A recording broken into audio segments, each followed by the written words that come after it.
من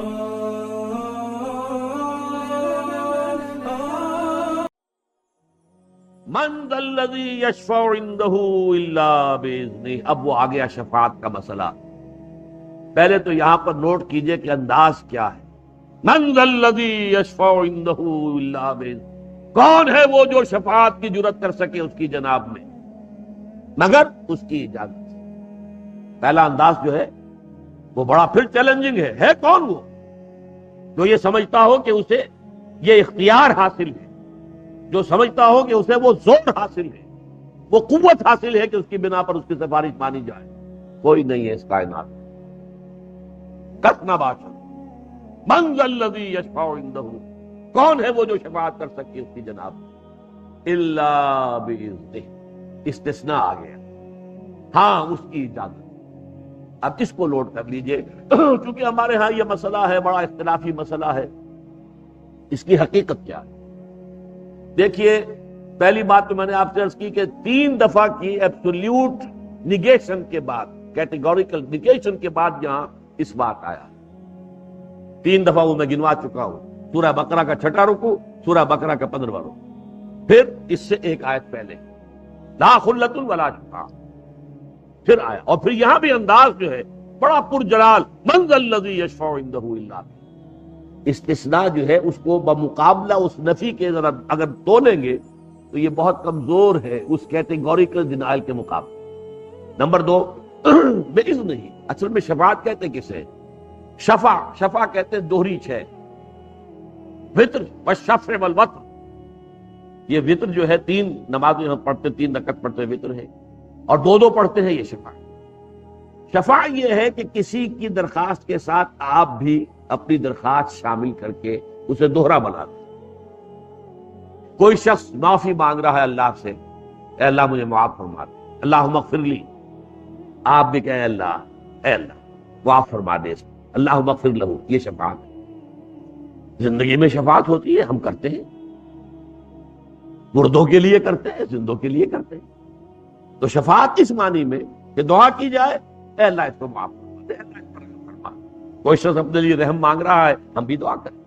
البتہ دعا میں فرق ہوگا. کہیں کسی کے لیے نبی دعا کرے، جیسا کہ قرآن مجید میں آتا ہے کہ یہ منافق لوگ اگر جب ان سے خطا ہو گئی تھی، اگر یہ حاضر ہوتے حضور کی خدمت میں اور وہ خود بھی اللہ سے استغفار کرتے، واستغفر لهم الرسول، اور رسول بھی استغفار کرتے، تو لوجدوا اللہ توابا رحیما، تو وہ پاتے کہ اللہ تو توبہ کو قبول فرمانے والا اور رحم فرمانے والا. تو گویا کہ زندگی میں بھی حضور شفاعت فرماتے تھے کہ اللہ تیرا یہ بندہ اپنی خطا مان رہا ہے، اے اللہ تو اسے معاف فرما دے. بس اوقات ایسا ہوتا تھا میں نے معاف کر دیا، اے اللہ تو بھی معاف کر.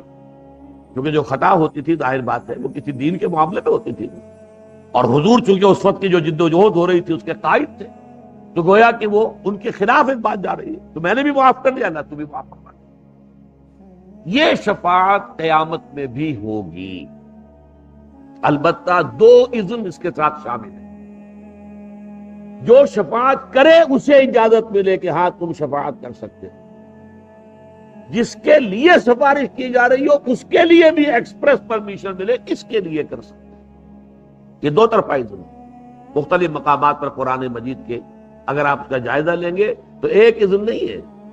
اللہ کا اذن اس بندے کو کہ تم سفارش کر سکتے ہو، اس بندے کے لیے. یہ دونوں چیزیں اذن میں شامل ہیں. اب سوال پیدا ہوتا ہے جب ہم ساری باتوں کی کوئی عقلی توجیہ بھی کرنے کی کوشش کرتے ہیں کہ پھر شفاعت کا فائدہ کیا ہے. پہلی بات تو یہ سب مانتے ہیں، جو بریلوی مکتب فکر کے لوگ ہیں وہ بھی مانتے ہیں کہ ایسی کوئی شفاعت نہیں ہے کہ جو اللہ پر کوئی اپنے اقتدار، اپنے غلبے، اپنی قوت کے بل پر اللہ سے کوئی بات کروا لے. اس کا کوئی امکان نہیں. وہ تو شرک ہو جائے گا، بدترین قسم کا شرک ہو جائے گا. لیکن شفاعت کی پھر کیا مقام، کیا ہے، کمال کیا ہے؟ اللہ تعالیٰ اپنے کچھ نیک بندوں کا جو اس کے ہاں مقام اور مرتبہ ہے، جو قدر و منزلت ہے، اس کے اظہار کے لیے شفاعت کی اجازت دے. لیکن اب اگر ہم یہ سمجھیں کہ جیسے یہ مجمع لگا ہوا ہے اور میں کہوں صاحب اچھا صاحب آپ کر سکتے ہیں شفاعت ان کے حق میں، تو پھر تو کوئی قدر و منزلت ان کی تو سامنے نہ آئی، وہ تو میرا اختیار آیا نا لوگوں کے سامنے. لہذا یہ خفیہ ہوگی کمیونیکیشن، وحی کے ذریعے سے. وحی کسے کہتے ہیں؟ الاعلام بالخفاء والسرعہ، ہوگی اندر، لیکن یہ کہ لوگوں کے سامنے یہی آئے گا کہ انہوں نے ان کے حق میں سفارش کی ہے، اللہ نے منظور کر لی ہے، ان کا اللہ کے ہاں مقام ہے، رتبہ ہے، ان کا پایا ہے، ان کی قدر و منزلت ہے۔ اس طریقے سے ان بندوں کی قدر و منزلت کا اظہار ہو جائے گا پبلک کے سامنے علی رؤوس الاشہاد۔ بس اس میں یہ باریک فرق اگر ذہن میں آ جائے تو ساری گتھی کھل جاتی ہے، حل ہو جاتی ہے، کہ اس میں یہی ہے کہ یہ اجازت جو ہے یہ اعلانیہ نہیں ہوگی، یہ اجازت مخفی ہوگی، الاعلام بالسرعۃ والخفاء، اور اس کے ذریعے سے اللہ تعالیٰ جو ہے، لیکن آپ کے لیے یہ عقیدہ رکھنا لازم ہے کہ کوئی شفاعت نہیں کر سکے گا وہاں بغیر اللہ کی مرضی کے، اور کسی کے حق میں شفاعت نہیں کی جا سکے گی جس کے لیے اللہ کی مرضی نہ ہو۔ اگر ان دونوں لیمیٹیشنز کے بغیر آپ نے شفاعت کا کوئی تصور ذہن میں رکھا تو یہ گمراہی کی بنیاد بن جائے، پھر آپ کا تکیہ اس شفاعت پر ہو جائے۔ اور آپ کو معلوم ہونا چاہیے اصل شرک کی بنیاد، خاص طور پر جو عرب میں مشرکین تھے، ان کی شرک کی بنیاد تو شفاعت باطلہ کا تصور تو تھا۔ وہ یہ تو نہیں کہتے تھے کہ لات اور عزا اور منات نے جو ہے کائنات اور زمین کو پیدا کیا ہے، معاذ اللہ۔ قرآن میں بار بار آتا ہے وَلَئِن سَأَلْتَهُم مَّن خَلَقَ السَّمَاوَاتِ وَالْأَرْضَ لَيَقُولُنَّ اللَّهُ۔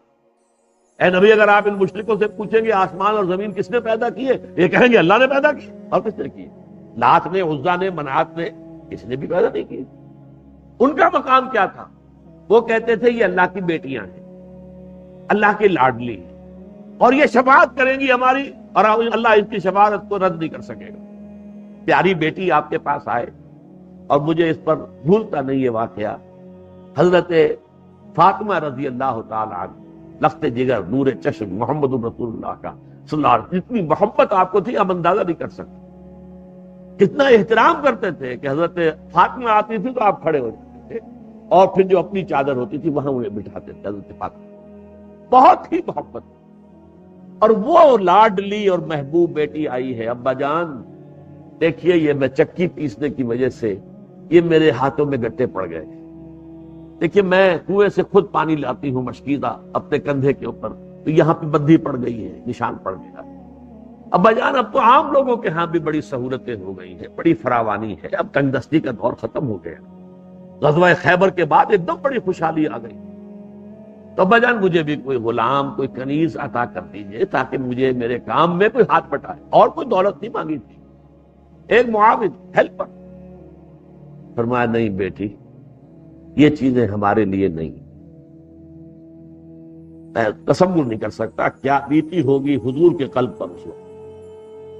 فاطمہ درخواست کر رہی ہے، اور کس انداز میں درخواست کر رہی ہے، اپنے ہاتھوں کے گٹے دکھا کر اور اپنے کندھے کی بندیاں دکھا کر کر رہی ہے، لیکن وہ اختیاری فقط، یہ چیزیں ہمارے لیے نہیں، میں تمہیں اس سے بھی زیادہ قیمتی شے دیتا ہوں۔ تسبیح فاطمہ عنایت کی ہے کہ ہر نماز کے بعد 33 مرتبہ سبحان اللہ، 33 مرتبہ الحمدللہ، 33 یا 34 مرتبہ اللہ اکبر کہہ لیا کرو، یہ کہیں زیادہ ہے غلام سے اور کسی کنیز سے۔ تو بہرحال ان کے ہاں تصور یہ تھا کہ یہ فرشتے خدا کی بیٹیاں ہیں، اور ان فرشتوں کے نام پر انہوں نے یہ مورتیاں بنائی۔ عزا، عزا عزیز کا مؤنث ہے، لات الہ کا مؤنث ہے، لات الہ کا مؤنث لات ہے، اور عزا عزیز کا ہے، جیسے کبرا اکبر کا ہے، العز العزا، اس طریقے سے ان کی یہ دیویاں ہیں، اور یہ کہتے تھے کہ ہؤلاء شفعاؤنا عند اللہ، اصل میں یہ جو دیویاں ہیں جنہیں ہم پوجتے ہیں یہ ہماری سفارش ہی ہوں گی اللہ کے۔ تو شفاعت باطلہ ہی تھا سارا معاملہ، اور تو کچھ نہیں تھا، ان کا شرک ہی تھا۔ وہ یہ نہیں سمجھتے تھے کہ کائنات کے خالق جو ہیں یہ لات، عزا، منات، قبل جو ہے یہ کائنات کے خالق نہیں، سفارشی ہے، لیکن ان کی سفارش رد نہیں کی جا سکتی۔ تو یہ تصور جو ہے اگر کسی درجے میں بھی ہے تو اسے ذہن سے نکال دیجئے۔ ہاں اس بات ہے اللہ اپنے کچھ مقرب بندوں کا مقام ظاہر کرنے کے لیے خفیہ طور پر انہیں اجازت دے گا، اور ان کی بھی صراحت کر دے گا کہ کس کے حق میں شفاعت کر سکتے ہیں۔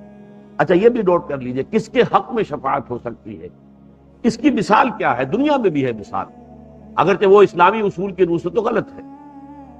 آج کل جو ہوتا ہے معاملہ مرسی اپیل کا، کوئی قتل کا مقدمہ ہے اور ایک قاتل جو ہے ثابت ہو چکا ہے اس نے قتل کیا ہے، کولڈ بلڈڈ مرڈر ہے، اور اس نے واقعتاً قتل کیا ہے، اور پھر یہ کہ اس نے اپیل کر لی، سیشن جج سے بھی بات ہوئی ہے، اور ہائی کورٹ، سپریم کورٹ، اس کے بعد ابھی اسے ایک رائٹ آف